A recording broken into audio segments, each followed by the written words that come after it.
Bonjour à tous. Donc effectivement, moi j'arrive un petit peu après les deux premiers intervenants, donc je m'excuse à l'avance, il y aura certains points qui ont déjà été traités, donc je passerai un petit peu rapidement. Puis c'est intéressant de voir que le débat un petit peu sur la présentation, il a eu lieu pour la plupart avant la présentation, donc ce sera intéressant de le faire après encore.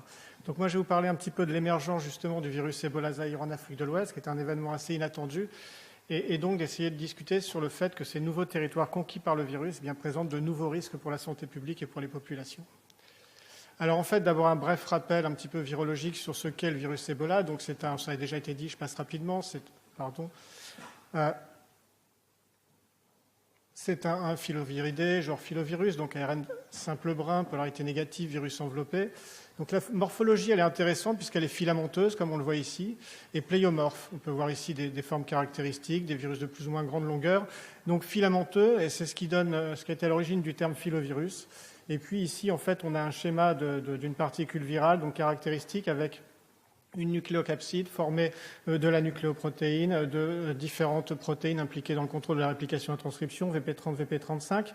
On a ici l'ARN polymérase, et donc avec le brin d'ARN, tout ça forme le complexe ribonucléoprotéique. Et autour, on a une enveloppe virale dans laquelle sont insérées des protéines d'enveloppe VP24, VP40, des protéines de matrice, et puis la glycoprotéine qui sert de récepteur cellulaire. Alors, en fait, rapidement, le tableau clinique, il a déjà été évoqué. Donc, ce qui est important, c'est l'évolution biphasique, qui est caractéristique des fièvres hémorragiques et pas seulement d'Ebola, de toutes les fièvres hémorragiques. Et j'insisterai juste, en fait, sur cette phase peu spécifique de début. Pourquoi ? Parce qu'en fait, c'est elle qui est finalement le péché originel qui fait que le diagnostic est fait très tardivement sur le terrain. Pourquoi ? Parce qu'évidemment, tous ces signes peu spécifiques, quand on est confronté à un malade au fin fond de l'Afrique, on pense au paludisme, à la dysenterie, mais rarement à Ebola. C'est ce qui s'est passé en Guinée, puisque il a fallu à peu près 3 mois entre le cas index et puis le diagnostic de l'épidémie. Et c'est ce qui a été à l'origine, sans doute, du départ fulgurant de cette épidémie. Alors, les patients qui s'aggravent ont des signes plus spécifiques, je ne reviens pas là-dessus. Le décès survient dans un contexte de défaillance multiviscérale, de choc terminal. Ce qui est intéressant de noter sur ce choc terminal, c'est que finalement, ce n'est pas un seul organe qui défaille et qui est à l'origine de la mort, c'est vraiment une défaillance multiple. Les patients meurent dans un contexte de défaillance hépatique, rénale, un choc hypovolémique, hypoxique, c'est complètement généralisé. Alors, chez les patients qui vont survivre, cette première phase souvent ne s'aggrave pas et les patients, finalement, deviennent convalescents au bout de 7 à 14 jours après le début de la maladie.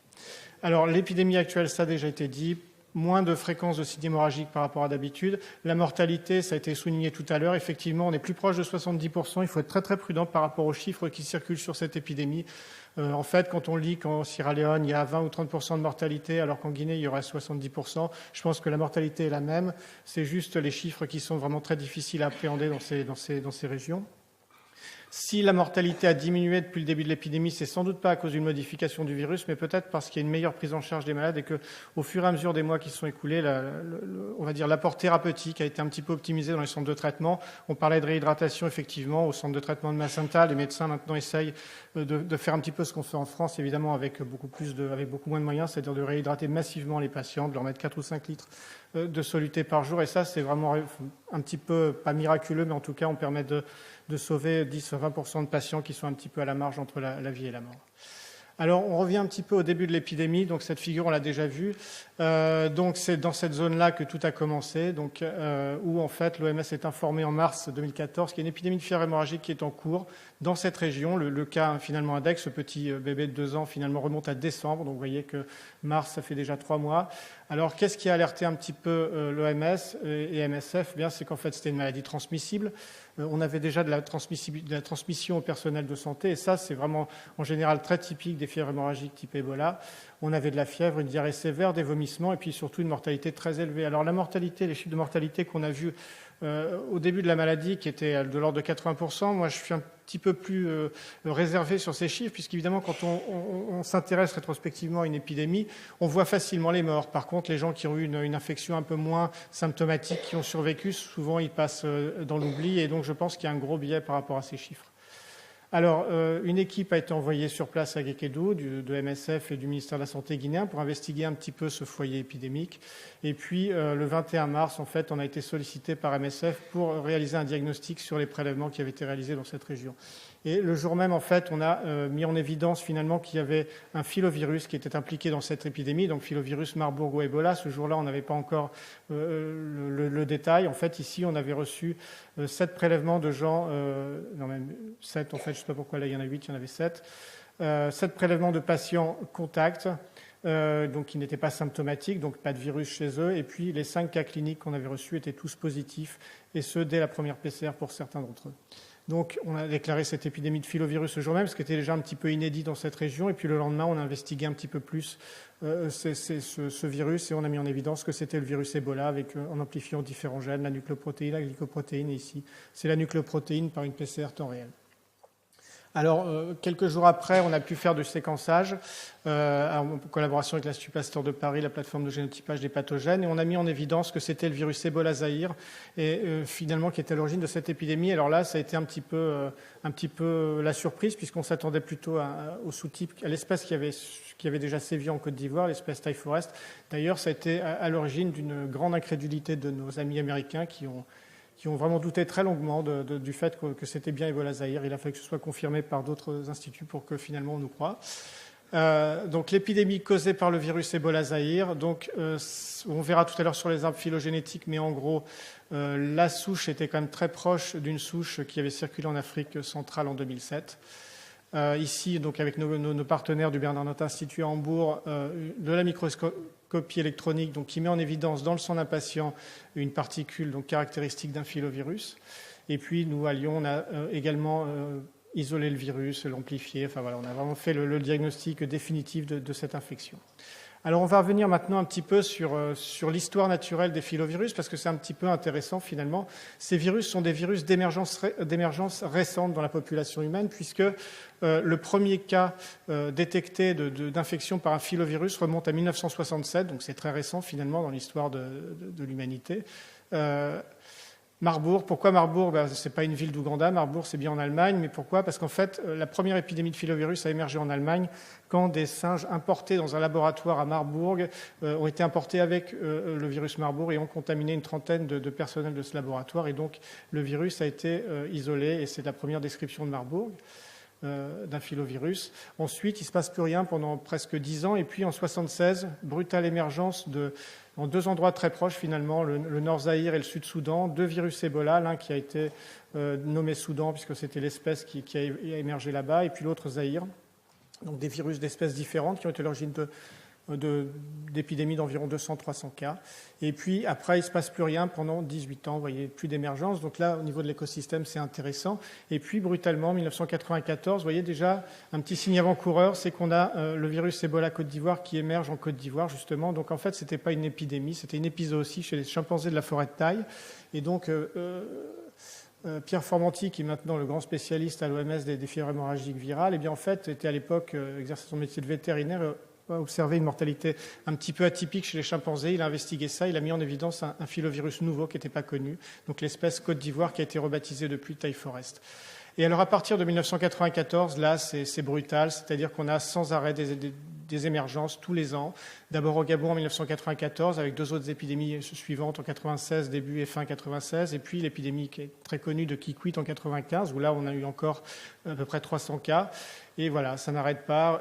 Réémergence de Soudan, en Ouganda en 2000, Marbourg qui émerge chez l'homme pour la première fois en Afrique, en RDC en 1999. Et puis voilà, sans arrêt, Congo, Gabon, Angola. Un événement intéressant qui démontre bien la dynamique de ces virus et de l'écosystème dans lequel ces virus circulent. C'est l'émergence, non seulement une émergence plus fréquente de ces virus, mais d'émergence de nouvelles espèces, puisque en 2007, en Ouganda, une nouvelle espèce de virus Ebola a été identifiée chez l'homme, l'espèce Bundibugyo. Alors celle-là, elle se caractérise par une mortalité assez faible chez l'homme, de l'ordre de 40 à 50%, une mortalité vraiment plus faible de façon étayée. D'autres épidémies Zaïre, et puis encore Bundibugyo qui réémerge cette fois au Zaïre en 2012. Donc vous voyez, un petit peu depuis 1994, il y a vraiment quelque chose qui se passe. On verra un petit peu après comment on peut expliquer ça, mais déjà on peut dire que finalement, puisque ces virus sont millénaires, ils circulent dans la forêt depuis des milliers d'années, le fait que ça émerge comme ça chez l'homme, il y a un événement un petit peu annexe qui doit expliquer ça, sans doute des modifications de l'écosystème, sans doute peut-être l'exploitation du bois par l'homme qui creuse des sillons dans la forêt, qui bouleverse un petit peu les écosystèmes, fait migrer les populations d'animaux, les fait peut-être se rencontrer alors que ce n'était pas le cas avant. Enfin, il y a beaucoup d'hypothèses avancées pour expliquer ça. Et puis, en mars, voilà ce qui se passe. Ebola Zaïre en Guinée. Vous voyez ici, en fait, le territoire habituel d'Ebola Zaïre. Aujourd'hui, on le retrouve ici. Ça fait 2500 km de distance. Comment on peut expliquer ça? On va y revenir. Donc voilà. Alors, comment on peut expliquer ça, justement? On peut l'expliquer par le fait que les chauves-souris frugivores, ça a déjà été dit, sont sans doute le réservoir du virus Ebola. Donc ça a été montré par Éric Leroy au Centre international de recherche médicale de Franceville au Gabon. En fait, il avait mis en évidence du matériel génétique de virus Ebola dans ces 3 espèces de chauves-souris frugivores. Donc pour vous donner une idée, en fait, c'est des énormes chauves-souris qui peuvent aller jusqu'à 70-80 km, 80 km peut-être pas, 80 cm d'envergure, donc qui vivent au fin fond de la forêt.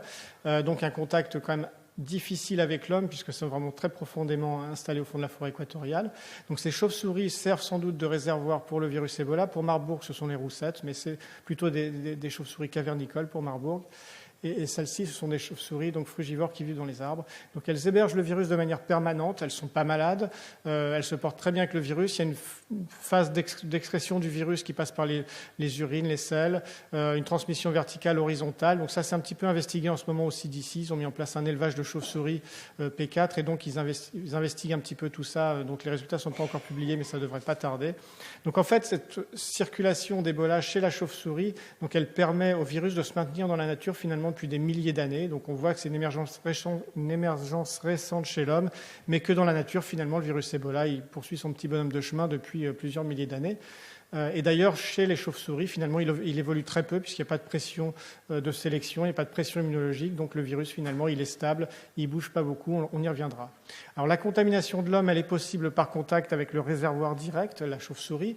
Donc ça pourrait être à l'origine de l'importation d'Ebola Zaïre en Guinée. Donc dernièrement, c'est l'hypothèse donc, des chauves-souris qui étaient dans cet arbre-là.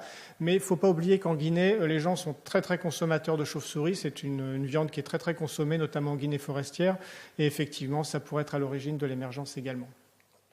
Alors, on va revenir un petit peu sur ce qui s'est passé en Afrique centrale dans les années 90. On a vu qu'il y a eu énormément d'introductions tous les ans des grandes bouffées épidémiques chez l'homme régulières. En fait, c'est probablement à cause des grands singes, finalement, qui ont joué un rôle d'intermédiaire. Donc, c'est pour ça que je disais que ça avait été discuté déjà avant.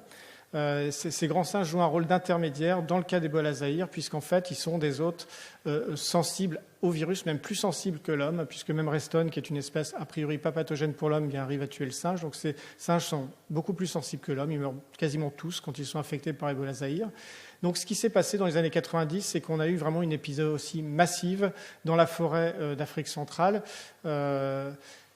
Cet épisode aussi a duré des années. Elle a vraiment parcouru le Gabon, le Congo et la RDC. Et donc, finalement, on a eu beaucoup d'introductions à l'homme. Et à chaque fois qu'il y avait une épidémie, la plupart du temps, dans les années 90 en Afrique centrale, on a pu relier ça à un contact avec un primate, puisqu'en Afrique centrale, les gens sont très consommateurs de viande de singe. C'est un mets rare et très, très apprécié, ce qui fait que finalement, les gens se contaminent, non pas en mangeant la viande une fois cuite, mais se contaminent en chassant le singe ou en le dépeçant. Alors, il faut noter, ça a été discuté tout à l'heure, sur la viande de brousse et son rôle dans la transmission de la maladie. Pour l'instant, ce qu'on sait, c'est que la viande de brousse, elle est à l'origine des contaminations locales, mais on n'a pas encore mis en évidence une exportation de viande de brousse qui serait à l'origine d'une contamination ailleurs que l'endroit où la viande de brousse a été chassée. D'ailleurs, tant mieux, sinon les douanes de Roissy seraient très très inquiètes, puisqu'on confisque régulièrement des kilos et des kilos de viande de singe en provenance d'Afrique, et ils sont assez inquiets pour ça, mais heureusement, pour l'instant, il n'y a pas trop d'inquiétude à se faire par rapport à ça. Alors, ça a été évoqué par Gérard tout à l'heure. Effectivement, Ebola Zaïre a été à l'origine d'une mortalité chez l'homme, mais aussi chez les grands singes, et c'est à l'origine pour partie du déclin de ces animaux. Donc c'est un vrai problème écologique. On estime à peu près 5000 le nombre de gorilles qui ont été victimes de l'épizootie des années 90. Quand on sait qu'il y en a entre 10 et 15 000 dans toute l'Afrique équatoriale, vous imaginez l'ampleur du désastre. Et puis chez les chimpanzés, c'est pareil. Ça a été très délétère. Alors la transmission interhumaine, une fois que le virus est passé de l'animal à l'homme, puisqu'on parle effectivement d'une maladie zoonotique, la transmission interhumaine, ensuite, elle survient lors de contact avec les fluides biologiques d'un patient. Donc je fais rapidement, ça a déjà été vu, les fluides biologiques de toute nature, certains où ça persiste plus longtemps, notamment le sperme. C'est pour ça qu'on conseille aux convalescents qui sortent des centres de traitement l'abstinence sexuelle ou des rapports protégés, puisqu'on peut, il a été mis en évidence une fois une contamination par voie sexuelle après guérison. Alors, je reviens un petit peu là-dessus parce que c'est important dans la dynamique de l'épidémie. Il y a 3 facteurs majeurs de transmission interhumaine qu'on observe. C'est l'activité de soins à domicile, donc quand les gens sont malades chez eux et qui ne vont pas dans les centres de traitement, qui sont soignés par leur famille, c'est désastreux. Les soins dans les hôpitaux. Alors, ce qu'on peut noter aujourd'hui, ce qui est dramatique vraiment, ça a déjà été un petit peu évoqué, c'est que sur les épidémies précédentes, les personnels soignants étaient victimes d'Ebola avant qu'on diagnostique la maladie. En général, une fois que c'est diagnostiqué, il n'y a plus de transmission au personnel soignant parce que les protections suffisaient. Aujourd'hui, sur le terrain, les gens étaient tellement débordés, dépassés, surmenés qu'il y a eu beaucoup de transmission après la déclaration de l'épidémie. Ça, c'est quand même très dramatique. 10% des cas, à un certain moment de l'épidémie, étaient des personnels soignants. On parlait tout à l'heure de nombre de médecins par habitant qui était déjà faible en Sierra Leone et Libéria. Aujourd'hui, il est proche de 0. La plupart des médecins, une grande proportion des médecins sierra-léonais et libériens sont morts. Donc ça pose un problème énorme pour ces pays qui auront du mal à se remettre de ces épidémies d'un point de vue santé publique et économique.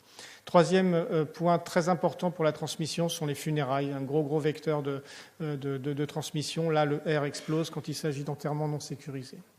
La contamination par voie aérienne, très peu probable. On a beaucoup disserté là-dessus, mais bon, pas de psychose à avoir, jamais documenté lors d'épidémies. Il faut vraiment un contact proche.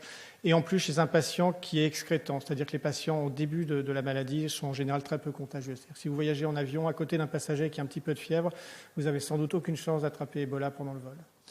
Alors, les risques de transmission liés à Ebola, heureusement, ils sont faibles. Je vais vite, ça a été déjà dit. La nécessité de contact proche, contagion uniquement pendant la phase symptomatique, survenue brutale des signes cliniques, donc les patients sont rapidement alités. Un des signes les plus fréquents et plus précoces qu'on observe, c'est l'asthénie extrême empêchante, donc qui fait que les gens finalement bougent très peu et contaminent leurs proches uniquement. Et puis les épidémies survenant dans les zones reculées peu accessibles, avec parfois des foyers secondaires dans les zones urbaines. Alors ça, c'est plus vrai maintenant en Afrique de l'Ouest. Par contre, il y a quand même un petit détail qui est important de souligner, c'est que la transmission d'Ebola dans les capitales n'est pas une nouveauté. L'épidémie Princeps de 76 de Kikwit, il y a eu 10 ou 15 cas importés à Kinshasa, qui était très loin de l'épicentre de l'épidémie. Ce qui est d'ailleurs assez ironique, c'est qu'à l'époque, il était plus facile de circuler sur les routes au Zaïre qu'aujourd'hui en RDC, et du coup, le virus se transmettait plus facilement. Aujourd'hui, il y a très peu de chances qu'une épidémie en RDC aboutisse à des cas à Kinshasa. Alors, pas de potentiel pandémique pour le virus Ebola, donc à part des cas importés ou rapatriés dans les pays hors épidémie, il y a très peu de risques. La présence du réservoir animal, finalement, c'est ça la clé du fait qu'il n'y a pas de dissémination possible, puisqu'il faut évidemment qu'il y ait ce réservoir pour qu'il y ait risque d'introduction chez l'homme hors importation. Donc ça restreint la présence, on va dire, permanente du virus à l'aire de distribution qui est assez restreinte. Le contrôle des épidémies. Alors là, ça a déjà été dit, mais j'y reviens parce que c'est important par rapport à l'épidémie actuelle. Pas de traitement, pas de vaccin validé. Donc pour l'instant, et depuis 1976, finalement, les choses n'ont pas beaucoup évolué en termes de contrôle d'épidémie. Tout d'abord, prévenir l'introduction à l'homme. Ça veut dire informer les populations des risques liés à la manipulation des animaux pouvant héberger le virus, singes, chauves-souris principalement. C'est très difficile à faire, donc on n'y arrivera jamais finalement. Ce n'est pas une méthode qui permettra d'enrayer l'apparition des épidémies. De les détecter le plus rapidement possible, ça c'est important. Donc il faut former les personnels de santé, mettre au point un système de surveillance. On a vu 3 mois entre les premiers cas et le diagnostic en Guinée, c'est inacceptable. Et puis une fois que l'épidémie est installée, malheureusement, il ne reste plus qu'à bloquer la transmission interhumaine. Ça veut dire isoler les patients le plus rapidement possible. Alors ça c'est pareil, le plus rapidement possible, c'est complètement illusoire sur le terrain. Le temps moyen d'admission d'un patient dans un CTE, c'est 5 jours. C'est-à-dire que voilà, nous, dans le CTE de Macenta, quand il y avait des patients, ils venaient, ils étaient au moins à 5 jours après l'apparition des symptômes. Ça veut dire que pendant 5 jours, ils ont allègrement transmis le virus chez eux avant de venir dans le centre de traitement. Et ça, c'est les moyennes qu'on observe dans tous les pays. Protéger les personnels soignants. Là, aujourd'hui, ça a vraiment beaucoup évolué et les protections qui sont mises sont vraiment très, très efficaces et permettent quand même d'éviter le pire. Il y a très peu d'accidents d'exposition au sang. Heureusement, les piqûres sont extrêmement rares, pour ne pas dire inexistantes. Alors, la chose la plus difficile à faire, c'est le suivi des contacts. Il faut savoir que, par exemple, en Guinée, pic de l'épidémie, il y avait plusieurs milliers de contacts à suivre tous les jours, donc c'est juste impossible à faire, ce qui fait qu'il y a toujours un problème à contrôler ça. Alors en Afrique centrale, ces moyens de lutte étaient malgré tout efficaces, c'est-à-dire que les épidémies ont toujours été de faible ampleur, dispersion limitée, rapidement circonscrite, entre 50 et 300 cas par épidémie, une seule zone touchée. Une épidémie qui dure au plus quelques mois, quelques semaines. Pourquoi ? Parce que les zones sont très enclavées, il y a un réseau routier qui est défaillant, pour ne pas dire inexistant, et puis qui est particulier, c'est-à-dire que les villages dans lesquels les épidémies avaient lieu en Afrique centrale sont des villages qui sont proches des forêts, et donc la route est un cul-de-sac, elle amène au village et pas ailleurs, il n'y a pas de voie aller-retour, donc les gens restent enclavés. Pas beaucoup de déplacements de population. Les systèmes de santé, malheureusement, se sont habitués à ça, puisque au Zaïre, c'est comme quelque chose de très banal, Ebola. Donc voilà, ça explique un petit peu ça. Il y a sans doute d'autres hypothèses. Malheureusement, en Afrique de l'Ouest, ces moyens se sont avérés complètement insuffisants. L'épidémie s'est répandue de façon fulgurante, avec une hausse exponentielle du nombre de cas. Au pic de l'épidémie, plus de nouveaux cas en 2 semaines qu'en 35 ans de circulation virale. Ça, c'est un chiffre qui parle quand même. Et puis les systèmes de santé occidentaux, même, qui ont été très sollicités. Il y a eu des débuts d'épidémie dans les pays industrialisés dont on ne pensait même pas que ça pouvait arriver, aux États-Unis par exemple, il y a eu en Espagne, des cas importés, rapatriés, ça a mis vraiment à rude épreuve les systèmes de santé même des pays occidentaux. Pourquoi il y a eu ça en fait? Plusieurs hypothèses sans doute. La première, c'est que le maillage routier est très dense, notamment dans l'épicentre où a lieu l'épidémie, qui est en plus proche de 2 frontières, avec des mouvements de population entre les frontières, puisque évidemment c'est la colonisation qui a mis les frontières, mais les ethnies sont les mêmes de part et d'autre de la frontière, les gens sont de la même famille, donc ils bougent beaucoup. D'intenses déplacements de population, donc qui ont amené vite le virus à Conakry. Et d'ailleurs, ça a été un petit peu le problème de Conakry n'a pas été tant qu'il y ait le risque d'explosion qui était présent, c'est surtout que les moyens étant limités, tous les moyens de lutte ont été recentrés sur Conakry parce qu'on s'attendait au pire à Conakry et du coup au détriment de la Guinée forestière, et pendant qu'on contrôlait les choses à Conakry, on les laissait s'aggraver en Guinée forestière, bien malgré nous, puisque finalement il n'y avait pas assez de moyens de lutte.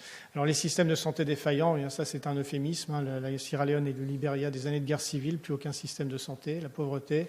Donc voilà un petit peu ce qui peut expliquer la dynamique de l'épidémie actuelle. En tout cas, ce n'est pas une question de virus, le virus est le même. On voit ici sur l'arbre phylogénétique de la souche Guinée, donc ici c'est les souches qui circulent actuellement en Guinée, donc on va le voir ici, là ici ça regroupe tous les filovirus, donc c'est pour vous montrer que la souche Guinée elle appartient bien à l'espèce Zaïre, mais elle a un groupe un petit peu différent des espèces d'Afrique centrale. Vous voyez, on voit qu'elle est un petit peu divergente. Pourquoi ? Parce qu'en fait, cette souche, elle a probablement évolué en parallèle depuis un certain temps à partir d'un ancêtre commun. Alors nous, sur le premier papier qu'on avait fait avec les premiers virus qu'on avait séquencés, on avait un petit peu mis comme hypothèse à peu près 10 ans. Donc on reviendra après, ça a été un peu affiné. Donc les homologies avec d'autres souches, très très fortes. Alors ça a été évoqué tout à l'heure, justement, on y vient là, c'est que vous voyez ici la souche Maïnga 76 qui est la souche Princeps d'Ebola, la première isolée, et puis la souche actuelle, et puis la souche de 2007. Tout ça, finalement, c'est des homologies à 98%. Et le virus actuel est quasiment aussi homologue à la souche d'Afrique centrale de 2007 qu'à celle de 76. Pourquoi ? Parce qu'en fait, jusqu'à présent, les virus étaient introduits de l'animal à l'homme, et il n'y avait pas de circulation chez l'homme, donc finalement les virus évoluaient très peu chez le réservoir, et le virus introduit aujourd'hui était quasiment le même que celui qui circulait il y a déjà 30 ans. Donc voilà un petit peu pour la phylogénie. Alors, il y a une autre étude qui a été faite très intéressante dans Science en août, les auteurs ont séquencé 99 génomes de virus Ebola obtenus chez 78 patients sierra-léonais, donc par une technique de séquençage profond. Donc c'est la première fois que l'évolution du virus Ebola peut être étudiée au sein de la population humaine, puisque d'habitude, il y a quelques passages interhumains. Donc les virus, c'est un cul-de-sac, l'homme, ça s'arrête très vite. Là, ça ne s'est malheureusement pas arrêté. Donc du coup, il y a une propension du virus à évoluer dans la population humaine.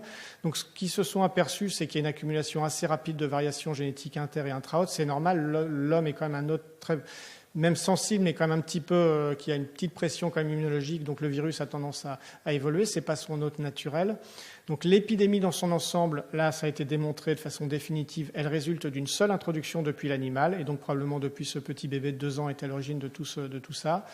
La souche actuelle, ils ont confirmé qu'elle a bien divergé des souches d'Afrique centrale depuis 10 ans, donc ils ont vraiment dit précisément en 2004, enfin avec des horloges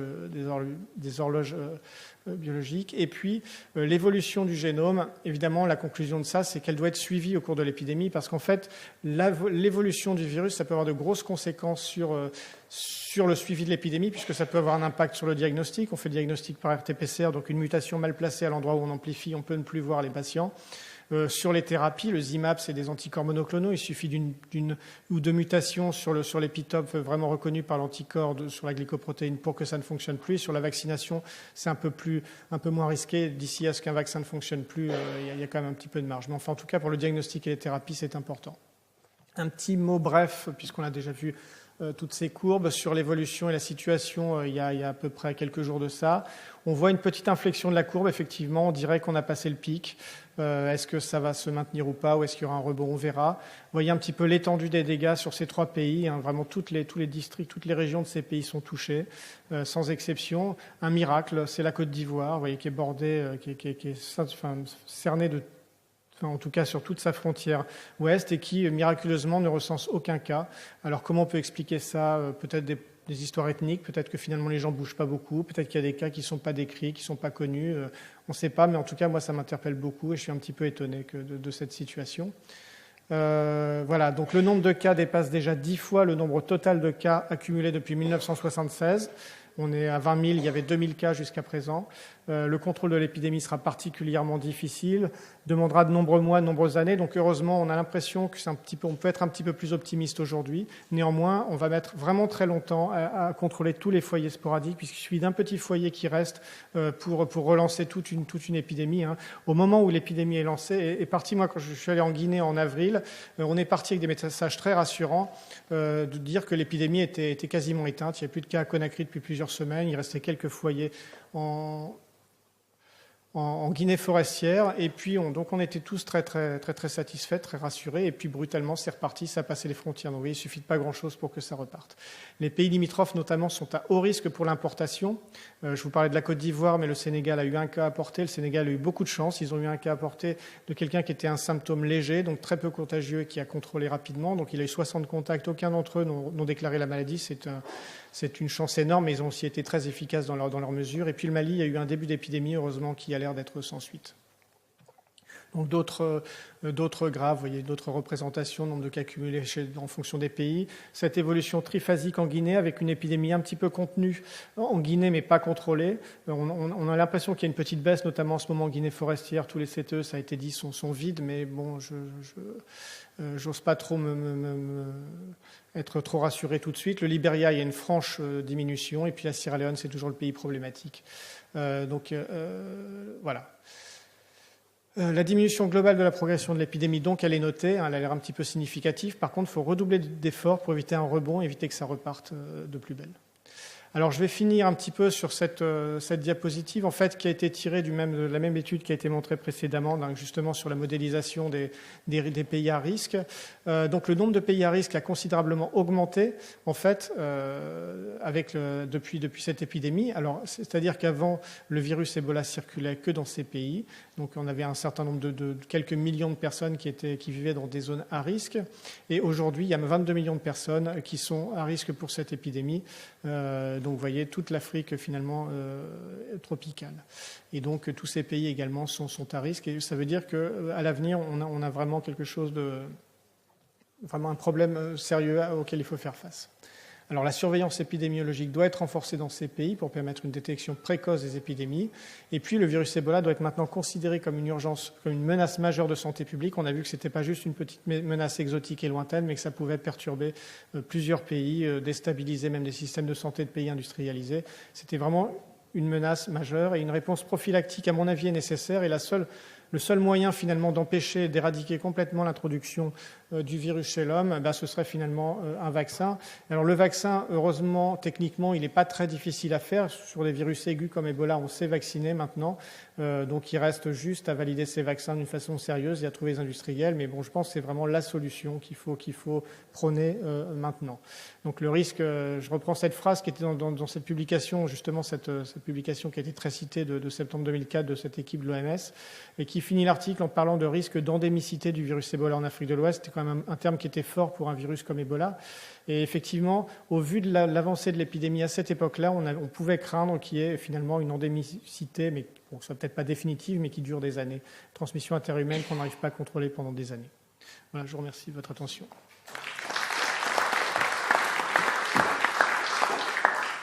Question. Il y a des espoirs sur le vaccin, c'est intéressant. Ouais. Si j'ai bien compris, on sait faire Alors, D'un oui. point de vue scientifique, il n'y a pas de barrière pour l'instant. Oui. Alors techniquement, on sait faire. C'est-à-dire, il y a le vaccin adénovirus aujourd'hui qui a l'essai, il a été publié pour la première fois en 2000 dans une forme qui était encore plus immunogène que celle d'aujourd'hui. Donc c'est la réserve de celui d'aujourd'hui, c'est qu'ils ont dû changer de vecteur parce que le premier était victime de l'immunité préexistante. Donc ils sont passés sur un sérotype chimpanzé qui était moins présent dans la population. Par contre, il est moins immunogène. Donc celui-là, je suis un petit peu plus circonspect. Ils sont obligés de faire un rappel avec un autre virus, puisque le virus ne permet de faire qu'une seule injection. Après, on est humain et on est immunisé contre le vecteur, ça ne fonctionne plus. Et l'autre vaccin vraiment prometteur, c'est le vaccin VSV. Lui, il fonctionne très bien, il est très immunogène. Par contre, il a des problèmes d'innocuité. Les essais de phase 1 ont été un petit peu arrêtés parce qu'il y avait des problèmes. Donc voilà, mais en tout cas, ça fonctionne et ça peut fonctionner à court terme.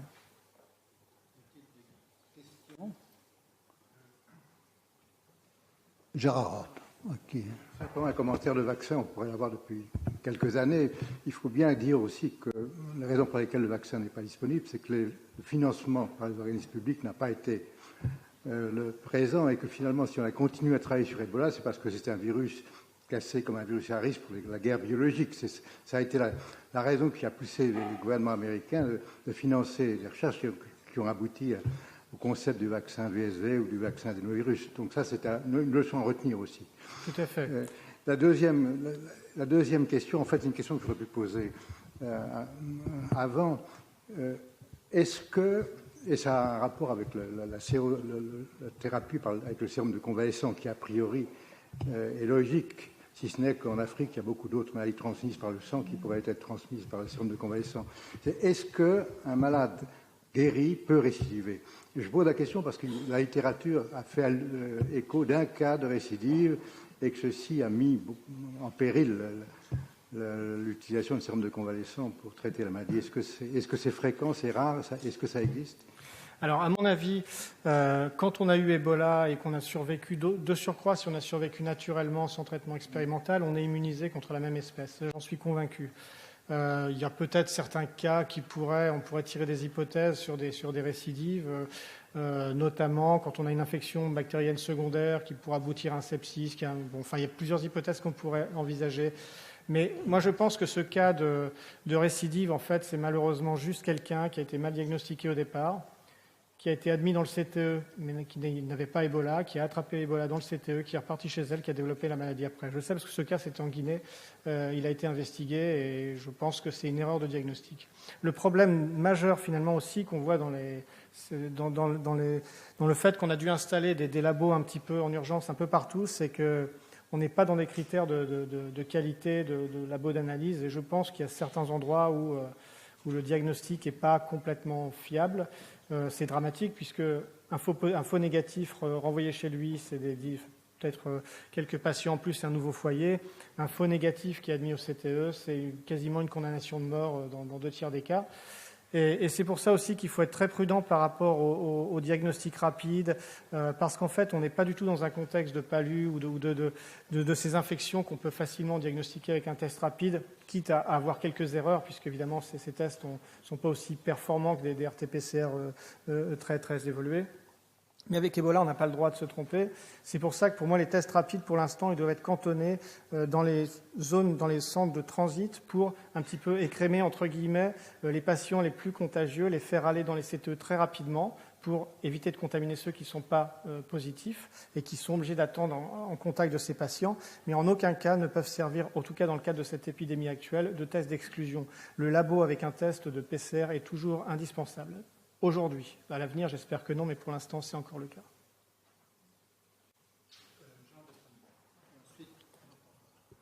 Qu'est-ce qu'on sait sur l'infectiosité de ce virus sur les chauves-souris, qui sont apparemment le vecteur naturel? Est-ce que tous les animaux sont sensibles? Est-ce qu'il y en a qui résistent? Est-ce qu'il y a des porteurs sains?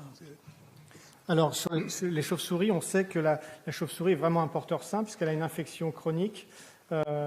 Sans aucun symptôme, apparemment sans diminution de viabilité.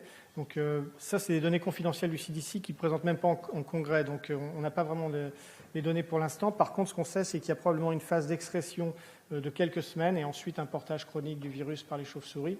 Donc, chez les chauves-souris, c'est plus ou moins démontré expérimentalement. Chez les singes, on a vu que les primates sont très sensibles à la maladie, même plus que l'homme. Il y a eu des études un petit peu anecdotiques qui ont montré des anticorps chez un chien dans un village. Bon, il faut prendre ça avec beaucoup de réserve. Il y a eu très peu d'études autres que sur les singes et les chauves-souris. Donc, pour les autres... Les antilopes, c'est pareil. C'est un cas qui a été décrit dans un village, mais... Ouais, mais c'est... De quoi, la photo? Ah, peut-être le CDC montre les antilopes dans le truc, mais dans ces schémas de transmission, mais pour l'instant, les preuves sont loin d'être démontrées, effectivement.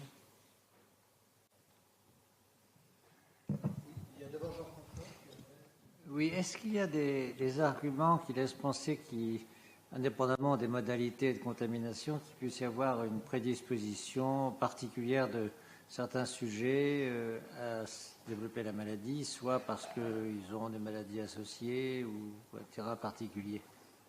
Alors effectivement, c'est toute la question, et aujourd'hui il y a des études qui sont faites, notamment à l'Institut Pasteur, pour essayer de comprendre est-ce qu'il y a des bases génétiques de susceptibilité à ces infections. Ce qu'il faut savoir, c'est qu'Ebola, c'est un continuum clinique qui passe d'une infection asymptomatique chez un grand nombre de gens, finalement.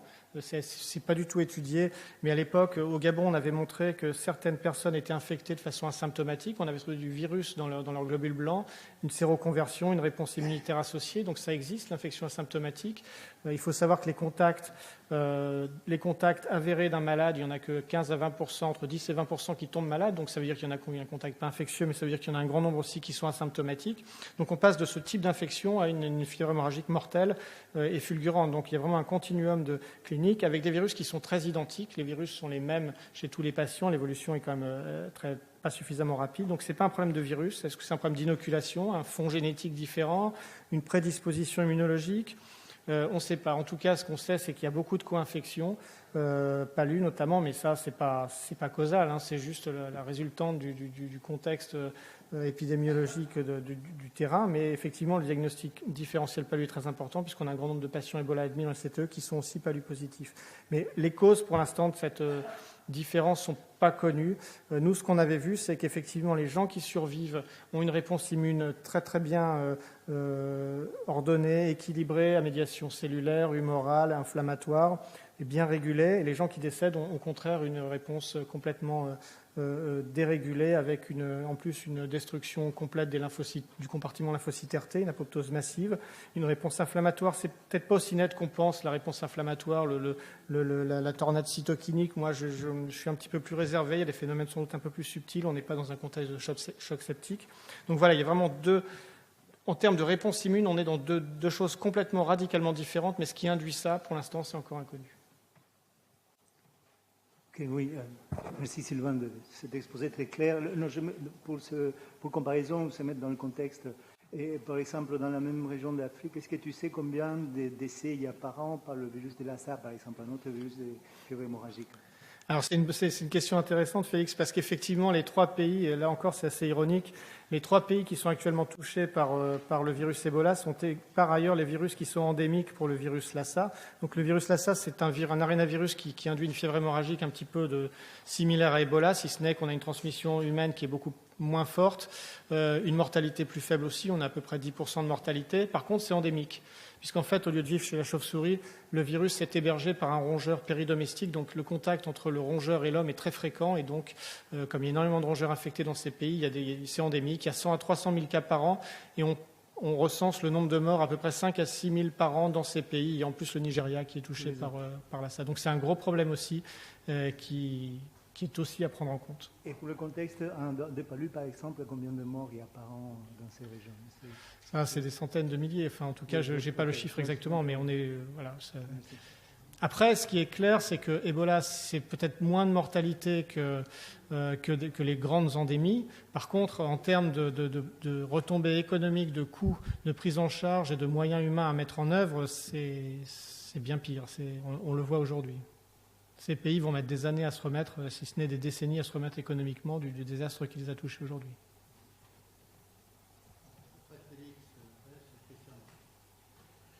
Merci pour ces trois conférences. Et dans le passé, lorsque moi je suis chimiste, donc je suis totalement en dehors de ces affaires. Mais j'avais l'impression que les premières épidémies d'Ebola qui étaient sorties correspondaient en fait à une mortalité énorme. Je crois que vous l'avez redit là en disant qu'on ne sait pas si c'est réellement une mortalité plus grande ou des cas qui ne sont pas décrits, qui n'ont pas été reportés. Mais j'avais l'impression, ce qu'on disait dans la presse à l'époque, c'était que le temps de latence entre le moment où la personne était infectée et le moment où elle mourait, c'était 1 ou 2 jours et que le truc ne pouvait pas se développer à cause de ça. Est-ce que ça c'est vrai ou est-ce que c'était des choses qui étaient dites simplement dans la presse, comme ce qu'a souligné tout à l'heure Sébastien?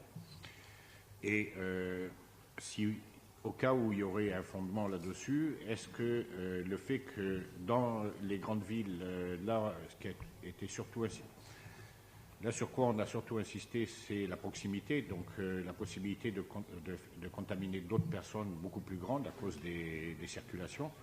Mais est-ce que c'est pas aussi que les gens dans les grandes villes ne répondent avec une latence plus grande, ce qui leur permet de contaminer beaucoup plus de gens?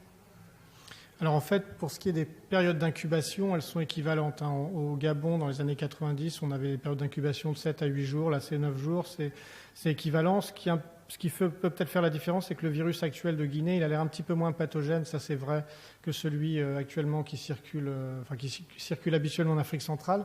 Effectivement, la mortalité est sans doute un petit peu plus faible. En Afrique centrale, dans ces dernières années, on a les épidémies d'Ebola zaïre qui induisaient entre 80 et 90% de mortalité, avec beaucoup plus de signes hémorragiques. Donc ça, c'est pareil, il y a une grosse différence en termes cliniques. Donc effectivement, la souche d'Afrique de l'Ouest a l'air un petit peu moins pathogène que les souches d'Afrique centrale. C'est sans doute lié au fait qu'elle a évolué indépendamment depuis une dizaine d'années. Les virus Ebola, finalement, entre Bundibugyo, qui a une mortalité de 40 à 50%, et Zaïre, qui peut aller jusqu'à 90%, on a un petit peu cette fourchette-là qui fluctue en fonction, non pas des populations, j'ai l'impression, mais plus en fonction du virus lui-même.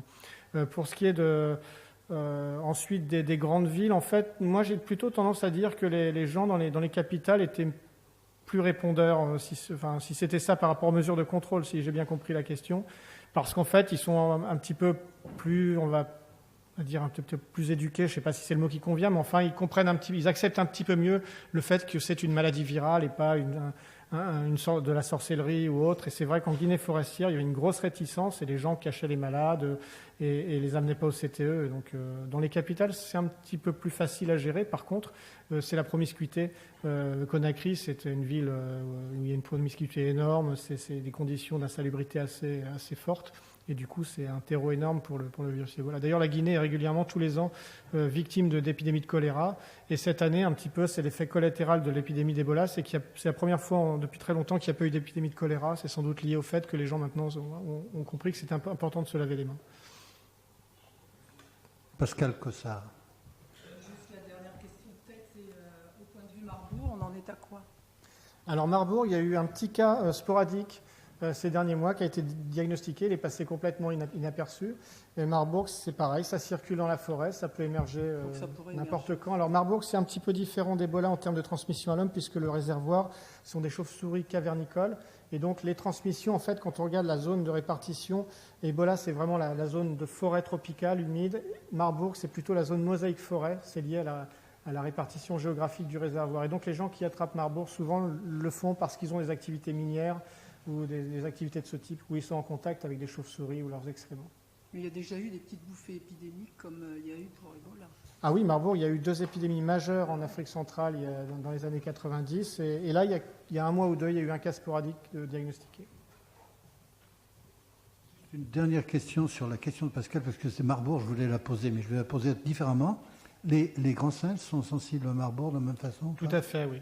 C'est juste que je pense donc, la viande de brousse pourrait être un vecteur également? Non, en fait, parce que expérimentalement, les grands singes sont sensibles à Marbourg. Le macaque est le modèle standard pour étudier la fièvre de Marbourg.